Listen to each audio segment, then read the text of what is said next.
একদিন এক ছোট ছেলে রাহুল রাস্তার ধারে এক ছোট্ট কুকুরছানাকে কাঁপতে দেখে। কুকুরটি খুব দুর্বল ছিল এবং চোখে পানি টলমল করছিল।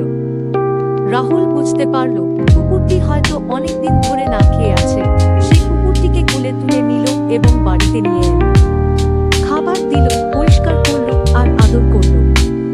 কুকুরটি ধীরে ধীরে সুস্থ হয়ে উঠল এবং রাহুলের সঙ্গ পেয়ে খুব খুশি হলো।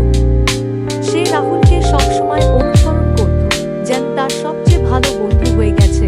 একদিন রাহুল স্কুল থেকে ফেরার পথে এক বিপজ্জনক কুকুর তার দিকে তেড়ে এলো। রাহুল ভয়ে জমে গেল, কিন্তু হঠাৎ করেই তার ছোট্ট কুকুরটি দৌড়ে এসে বড় কুকুরটিকে তাড়া করল। কুকুরটি রাহুলকে রক্ষা করতে গিয়ে সামান্য আহত হলেও সে তার বন্ধুর জন্য ভয় পায়নি। সেদিন রাহুল বুঝতে পারল ভালোবাসা ও যত্ন দিলে প্রতিটি প্রাণী ভালোবাসা ফিরিয়ে দেয়।